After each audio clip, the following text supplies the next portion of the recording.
बिहार में mid day meal का कहर जारी है। एक के बाद एक नई घटना सामने आ रही है। छपरा में 22 बच्चों की मौत पर मातम थमा भी नहीं कि मधुबनी में भी मिड डे मील खाने से बच्चे बीमार हो गए। मधुबनी में मिड डे मील खाने से 50 से ज्यादा बच्चे बीमार हो गए, तो वहीं गया में आंगनबाड़ी केंद्रों में दिए जाने वाले विटामिन ए की खुराक जानलेवा साबित हुई।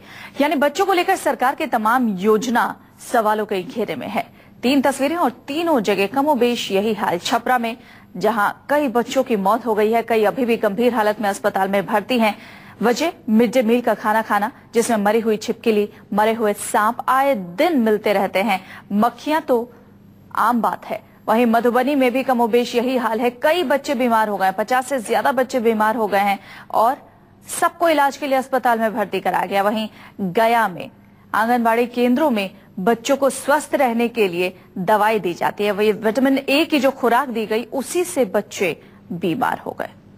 बिहार में मिड डे मील का कहर अब भी जारी है। छपरा के दर्दनाक वाकये के बाद मधुबनी में भी सरकारी खाना खाकर 50 बच्चे बीमार हो गए। स्कूली बच्चों के मुताबिक खाने में छिपकली गिर गई। बावजूद इसके वो जहरीला खाना बच्चों के बीच परोसा गया। वहीं गया के एक आंगनबाड़ी केंद्र में विटामिन ए की खुराक एक बच्चे के लिए जानलेवा साबित हुई। मिड डे मील में गिरी छिपकली, खाना हुआ जहरीला, लेकिन फिर भी स्कूल में बच्चों को परोसा गया जहरीला खाना। भात में छिपकली भात खा ली हल्ला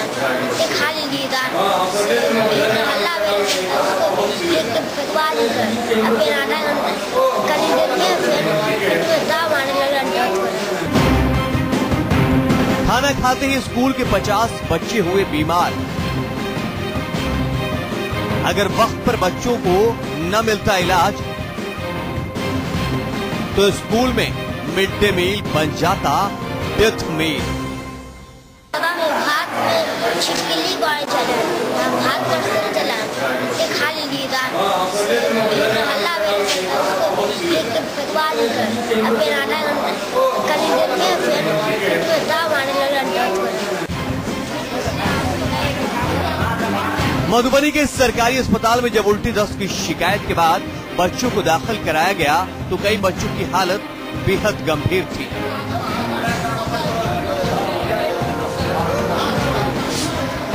एक साथ करीब 50 बच्चों को अस्पताल में लाए जाने के बाद यहां अफरा तफरी का माहौल था। अस्पताल के बाहर जमा लोगों की भीड़ देखिए, लोग अपने बच्चों का हाल जानने के लिए बेताब हैं।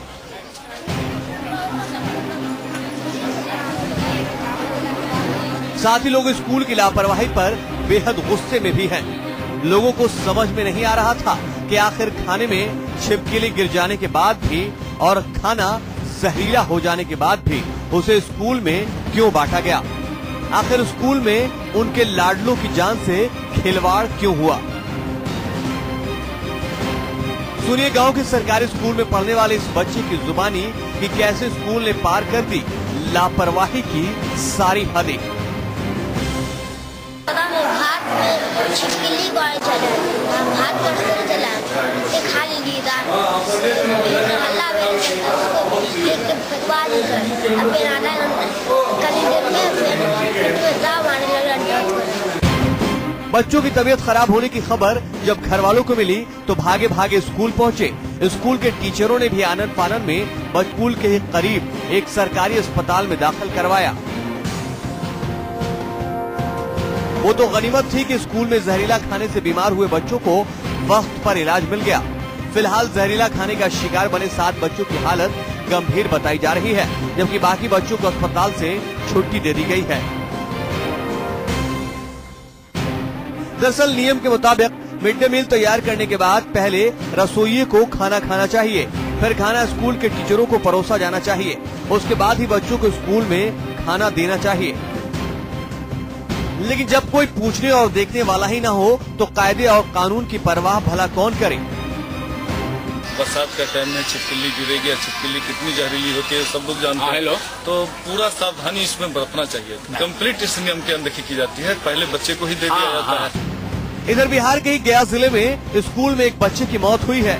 आरोपों के मुताबिक विटामिन ए की खुराक लेने ये बच्चा बिहार के गया जिले में एक आंगनबाड़ी केंद्र पर अपने तमाम साथियों के साथ पहुंचा था, लेकिन आंगनबाड़ी केंद्र में विटामिन की खुराक लेने के बाद इस बच्चे की मौके पर ही मौत हो गई। विटामिन ए का दवा दिया गया था और विटामिन ए की दवा देने के बाद इन लोग को मैंने पीछे पहले कहा कि पेट में दर्द है और माथा में, और उसी तरीके से मैंने फिर बेहोश में, तो अतरी में इन लोग को मैंने किसे ले गए और वहाँ ले जाने के बाद वहाँ कहा कि ले गए क्या अनुग्रह नारायण में, तो यहाँ लगाया गया। लाते लाते मैंने कि रास्ते में यहाँ तो बोल दिए कि से पेट चढ़ गया। इस बच्चे के साथ विटामिन ए की खुराक लेने वाले दूसरे बच्चे भी आंगनबाड़ी केंद्र में दवा का डोज लेने के बाद बीमार हो गए, जिनका इलाज चल रहा है।